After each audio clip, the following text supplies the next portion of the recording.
मंडलाधीश्वर श्रीमद्गुरु शंकराचार्य श्री श्री राघवेश्वर भारती स्वामी महाराज की प्रभु सीतारामचंद्र की पवन पुत्र हनुमान की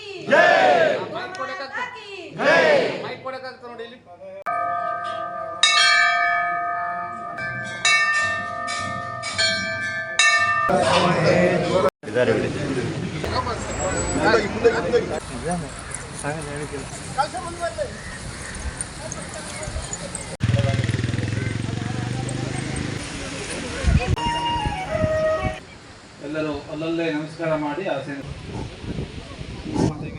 ಆರಾಧ್ಯ ದೇವನಾಗಿರುವಂತಹ ಶ್ರೀರಾಮಚಂದ್ರನಿಗೆ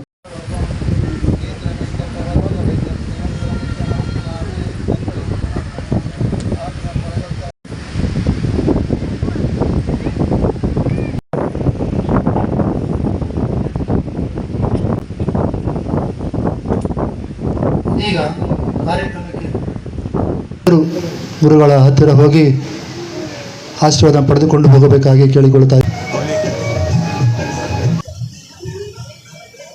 ಅಶ್ವಿನ್ ಆಳ್ವ ಅವರ ಭೂತಾತ್ಮ ಭೂತ ಭಾವನಃ ಮರೀಚಿರ್ದಮನೋಹಂ ಕುಂಠ ಪುರುಷ ಪ್ರಾಣ ಪ್ರಾಣದ ಪ್ರಣವ ಪೃಥು ಉದ್ಭೋಕ್ತ ಸುಖದೋನೈಕಜೋಗ್ರಜಃ ಸಾಂಘ್ರೇ ಶಂಕೆ ಚಕ್ರೇ ಚನಂದಕೆ.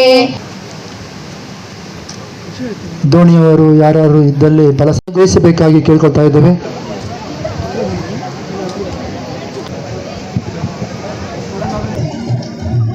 ಇಲ್ಲಿ 3 ದಿನ ಶಯನ ಮಾಡಿದಂತೆ, ಸಮುದ್ರ ದೇವರ ಧ್ಯಾನ ಮಾಡ್ತಾ 3 ದಿನ ಶಯನ ಮಾಡಿದ ಎಂಬುದಾಗಿ ರಾಮಾಯಣ ಉಲ್ಲೇಖ ಮಾಡ್ತಾರೆ. ಹಾಗಾಗಿ ದಾತಾರಂ ಸರ್ವ ಸಂಪದಾಂ ಲೋಕಾಭಿರಾಮಂ ಶ್ರೀರಾಮಂ ಭೂಯೋ ಭೂಯೋ ನಮಾಮ್ಯಹಂ. ಸಮುದ್ರದ ಆಳ ಅಗಲಗಳನ್ನು ಕಂಡವರಿಲ್ಲ, ಹಾಗೆ ಪರಮಾತ್ಮನ ಆಳ ಅಗಲಗಳನ್ನು ಕಂಡವರಿಲ್ಲ. ಹಾಗಾಗಿ ಸಮುದ್ರ ತೀರದಲ್ಲಿ ಈ ವಿಷ್ಣು ಸಹಸ್ರನಾಮ ಪಠಣ ತುಂಬ ಪ್ರಸ್ತುತ. ಈಗ ನಿಮ್ಮ ಮನೆಗೆ ಹೋಗ್ತದೆ, ಅಲ್ಲಿಂದ ಅಜ್ಜಿ ಮನೆಗೆ ಹೋಗ್ತದೆ, ಅಲ್ಲಿಂದ ಸ್ನೇಹಿತರ ಮನೆಗೆ ಹೋಗ್ತದೆ, ಅಲ್ಲಿಂದ ಮತ್ತೆಲ್ಲ ಹೋಗ್ತಾ ಇರ್ತದೆ. ಅದು ನಿಲ್ಲೋದಿಲ್ಲ. ಹಾಗಾಗಿ ಚಂಚಲ ಮನಸ್ಸಿಗೆ ಹೇಗೆ ಮಾಡೋದು ಭಗವಂತನ ನೆನಪಾಗುವಂತೆ ಅಂದರೆ, ನೀವು ಬೇರೆ ಎಲ್ಲೂ ಚಂಚಲ ಆಗೋದು ಬೇಡ, ನಾಮದಿಂದ ನಾಮಕ್ಕೆ ಹೋಗು. ವಿಷ್ಣುವಿನ ಕಾರ್ಯವೇ ಕಾಯುವುದು ಅಂತ ಶುರು ಕಲಿಬೇಕು. ಹೆಣ್ಮಕ್ಳು ಕೂಡ ಕಲಿಬೇಕು. ನೀವು ಸಮುದ್ರಕ್ಕೆ ಹೋಗುವವರು ನೀವು ಕಲಿಬೇಕು. ಸಮುದ್ರಕ್ಕೆ ಹೋದಾಗ ಮನೆಯಲ್ಲಿದ್ದು ನೀವು ಸುರಕ್ಷಿತ ಹಿಂದಿರುಗಿ ಬರಲಿ ಅಂತ ಪ್ರಾರ್ಥನೆ ಮಾಡಬೇಕಾದವರು ಅವರು ಕೂಡ ಇದನ್ನು ಕಲಿಬೇಕು. ಪ್ರತಿನಿತ್ಯ ನೀವು ಅದನ್ನು ಪಠನೆ ಮಾಡಬೇಕು. ಯಾಕೆಂದರೆ ನಿಮಗಿದು ಕಾಮಸಾರ ಅಥವಾ ಮಹಾಭಾರತದಲ್ಲಿ 18 ಪರ್ವಗಳಿದ್ದಾವೆ, 1,00,000ಕ್ಕಿಂತ ಹೆಚ್ಚು ಶ್ಲೋಕಗಳಿದ್ದಾವೆ. ಇಡೀ ಮಹಾಭಾರತದ ಸಾರವನ್ನು 2 ರೂಪದಲ್ಲಿ ತೆಗೆದಿಡ್ಬೋದು. ಒಂದು ವಿಷ್ಣು ಸಹಸ್ರನಾಮ, ಇನ್ನೊಂದು ಭಗವದ್ಗೀತೆ. ಎರಡೂ ಕೂಡ ಮಹಾಭಾರತದ ಒಳಗೆ ಬರ್ತಕ್ಕಂಥ 2 ಅಮೂಲ್ಯವಾಗಿರ್ತಕ್ಕಂಥ ರತ್ನಗಳು ಅಂತ. ಹಾಗಾಗಿ ನೀವು ವಿಷ್ಣು ಸಹಸ್ರನಾಮ ಪಠಿಸಿದರೆ ಮೀನುಗಾರರ ಸಂಪರ್ಕ ಇದೆಯಲ್ಲ, ಇಲ್ಲಿಂದ ಪ್ರಾರಂಭ ಆಗಿರುವಂಥದ್ದು. ನಮಗೆ ಮೊಟ್ಟ ಮೊದಲು ಬರುವಂತೆ ಮೀನುಗಾರರ ಒಂದು ಇಡೀ ಸಮೂಹ ನಮ್ಮ ಜೊತೆಗೆ ಸೇರಿದ್ದು ಎಲ್ಲಿಂದ ಅಂದರೆ, ಇಟ್ಟ ಮೊದಲನೇ ಹೆಜ್ಜೆ ಅದು ಮರವಂತೆಗೆ. ಅದು ಇಲ್ಲಿ ಅನೇಕ ಸಮಯ ಬಂದು ಮತ್ತೆ ನಂತರ ಎಲ್ಲ ಆ ಕಡೆ ಈ ಕಡೆ ವಿಸ್ತಾರ ಆಗಿ ಈಗ ಅದು ನಮ್ಮನ್ನೇ ಹೇಳಿದಾಗೆ 13 ರಾಮ ಮಂದಿರಗಳಿಗೆ ನಾವು ಈಗಾಗಲೇ ಸುತ್ತಮುತ್ತ ಇರ್ತಕ್ಕಂಥ ರಾಮ ಮಂದಿರಗಳಿಗೆ ನಾವು ಹೋಗಿದ್ದೇವೆ. 13 ಅಂದರೆ ಶ್ರೀರಾಮ ಜಯರಾಮ ಜಯ ಜಯರಾಮ. ಮೊನ್ನೆ ನಾವು ಅದನ್ನೇ ಹೇಳಿದ್ವು. ನಮ್ಮ ಜನತಾ ಕಾಲೋನಿಯಲ್ಲಿ ನಾಗರಬಲೆಯಲ್ಲಿ ನಾವು ಅದನ್ನೇ ಉಲ್ಲೇಖ ಮಾಡಿದ್ವು. ಹಾಗೆ ಇಡೀ ಒಂದು ಹೆಬ್ಬಾಗಿಲು ಯಾವುದು ಅಂತ ಬೇಕಲ್ವಾ. ಈಗ ಇಡೀ ಮೀನುಗಾರರ ಒಂದು ಸಮುದಾಯ ಇದೆ, ಸಮೂಹ ಇದೆ. ಗುರುಗಳು ಪ್ರವೇಶ ಮಾಡಿದ ಹೆಬ್ಬಾಗಿಲು ಯಾವುದು ಅಂದರೆ ಈ ಮರವಂತೆಯ ಹೆಬ್ಬಾಗಿಲು. ಮರವಂತೆಯ ಮೂಲಕವಾಗಿ ನಾವು ಇಡೀ ಸಮೂಹವನ್ನು ಆಶೀರ್ವಾದ ಮಾಡಲಿಕ್ಕೆ ಸಾಧ್ಯ ಆಗಿತ್ತು. ಇವತ್ತು ಇನ್ನೊಂದು ವಿಶೇಷ ಕಾರ್ಯಕ್ರಮ ನೆರವೇರಿದೆ. ಅದು ಲಕ್ಷ್ಮಣ ದೇವರಿಗೆ ಕಿರೀಟ ತೊಡಿಸಲಾಗಿದೆ ಇವತ್ತು. ಆ ಕಾರ್ಯಕ್ರಮ ಚಿನ್ನದ ಕಿರೀಟವನ್ನು ಲಕ್ಷ್ಮಣ ದೇವರಿಗೆ ತೊಡಿಸಲಾಗಿದೆ. ಕೂಡ ಲಕ್ಷ್ಮಣ ಒಪ್ಪಿರಲಿಲ್ಲ ಹೊತ್ತು. ಆದರೆ ಇವತ್ತು ಎಷ್ಟು ಕಾಲ ಕಳೆದ ಮೇಲೆ ತ್ರೇತಾಯುಗ ಕಳೆದು ದ್ವಾಪರ ಯುಗ ಕಳೆದು ಕಲಿಯುಗ ಬಂದು ನಮ್ಮ ಮರವಂತೆ ಮೀನುಗಾರರ ಕೈಯಿಂದ ಅದಾಗುವಂತೆ ಆಯಿತು ಎಂಬುದಾಗಿ ನಾವು ಭಾವಿಸ್ತೇವೆ. ನೀವು ತೊಡಿಸಿದ ಕಿರೀಟವನ್ನು ಲಕ್ಷ್ಮಣ ದೇವರು ಆ ಭಕ್ತಿ ಕಿರೀಟವನ್ನು ಸ್ವೀಕಾರ ಮಾಡಿದ್ದಾರೆ, ನಿಮಗೆ ಆಶೀರ್ವಾದ ಮಾಡಿದ್ದಾರೆ ಎಂಬುದಾಗಿ ನಾವು ಭಾವಿಸುವಂಥದ್ದು. ಹಾಗಾಗಿ ಇದೊಂದು ಶಂಕರಾಚಾರ್ಯ ಶ್ರೀ ಶ್ರೀ ರಾಘವೇಶ್ವರ ಭಾರತಿ ಸ್ವಾಮಿ ಮಹಾರಾಜ್ ಫಲಕಾರಿಯಾಗದೆ ಶ್ರೀಗಳವರ ಹತ್ತಿರ ಬಂದು ಶ್ರೀಗಳಿಂದ ಫಲಮಂತ್ರಾಕ್ಷರವನ್ನು ಪಡೆದು ಆಶೀರ್ವಾದ ಪಡೆದ ನಂತರ ಅವಳು ಗುಣಮಕ್ಕಳಾಗಿ ಇದೀಗ ವಿದ್ಯಾಭ್ಯಾಸವನ್ನು ಮುಂದುವರಿಸಿಕೊಂಡು ಹೋಗ್ತಾ ಇದ್ದಾಳೆ. ಇದೀಗ ನಮ್ಮೆಲ್ಲರ ಮುಂದೆ ಅವಳು ಗುಣಮಕ್ಕಳಾಗಿ ಶ್ರೀಗಳಿಂದ ಮತ್ತೊಮ್ಮೆ ಆಶೀರ್ವಾದ ಪಡೆದುಕೊಳ್ಳುತ್ತಿದ್ದಾಳೆ.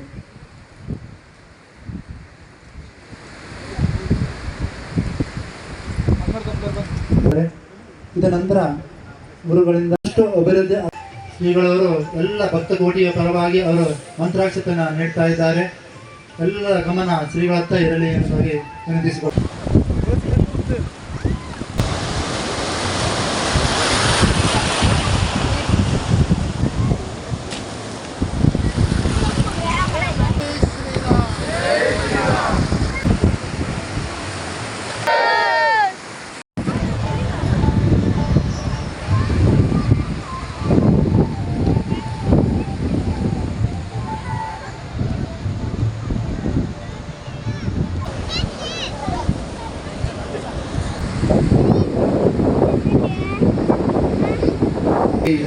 ಶ್ರೀ ಶ್ರೀ ರಾಘವೇಶ್ವರ ಭಾರತಿ ಮಾಸ ಒಳ್ಳೆಯ ಅವ್ರು ನಮ್ಮ ಮೈ ಕೊಟ್ಟರು.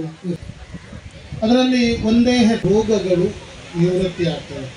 ಇವತ್ತಿನ ಕಾಲದಲ್ಲಿ ರೋಗ ನಿವೃತ್ತಿ ಆದರೆ ಅವನು ಶ್ರೀರಾಮ ಮಂದಿರ ಸೇವಾ ಸಮಿತಿಯ ಅಧ್ಯಕ್ಷರಾಗಿ ಒಂದು ಸುಸಂದರ್ಭದಲ್ಲಿ ಹೇಳುವುದೇನೆಂದರೆ, ಇವತ್ತೇ ಶ್ರೀಮದ್ ಜಗದ್ಗುರು ಶಂಕರಾಚಾರ್ಯ ಶ್ರೀ ಶ್ರೀ ರಾಘವೇಶ್ವರ ಭಾರತಿ ಮಹಾಸ್ವಾಮಿಗಳ ದಿವ್ಯ ಹಸ್ತದಿಂದ ಇವತ್ತು ಲಕ್ಷ್ಮಣ ದೇವರಿಗೆ ಸುವರ್ಣ ಕಿರೀಟ ಸಮರ್ಪಣೆ ಮಾಡಿ, ತದನಂತರ ಸಮುದ್ರ ತೀರದಲ್ಲಿ ವಿಷ್ಣು ಸಹಸ್ರನಾಮ ಪಠಣವನ್ನು ಮಾಡಿದ್ದೇವೆ.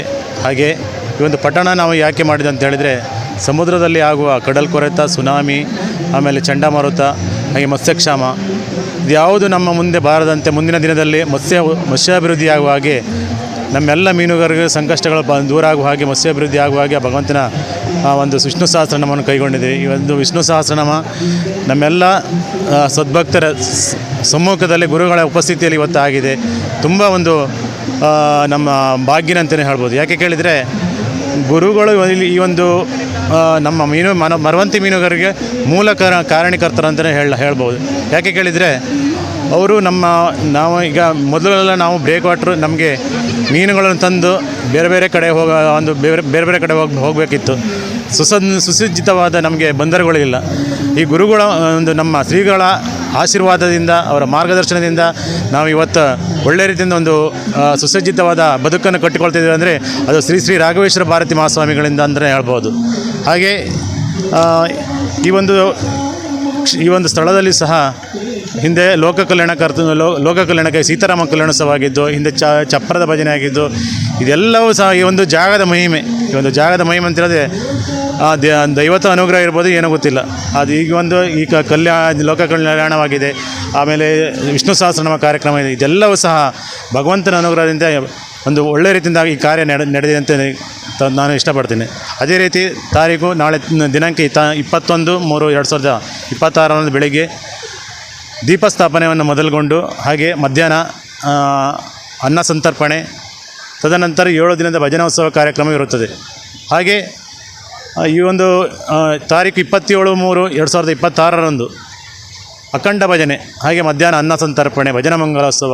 ಒಂದು ಭಜನಾ ಕಾರ್ಯಕ್ಕೆ ಅತಿ ಹೆಚ್ಚಿನ ಸಂಖ್ಯೆಯಲ್ಲಿ ಊರ ಪರವೂರ ಮಹನೀಯರು ಹಾಗೆ ಎಲ್ಲ ಸದ್ಭಕ್ತರು ಸೇರಿ ಒಂದು ಭಜನಾ ಕಾರ್ಯಕ್ರಮವನ್ನು ಚಂದಗೊಳಿಸಿ ದೇವರ ಕೃಪೆಗೆ ಪಾತ್ರರಾಗಬೇಕಾಗಿ ಸಮಿತಿಯ ಅಧ್ಯಕ್ಷನಾಗಿ ಈ ಒಂದು ಸಂದರ್ಭದಲ್ಲಿ ಹೇಳಲಿಕ್ಕೆ ಇಷ್ಟಪಡ್ತೇನೆ. ಹರೇ ರಾಮ್.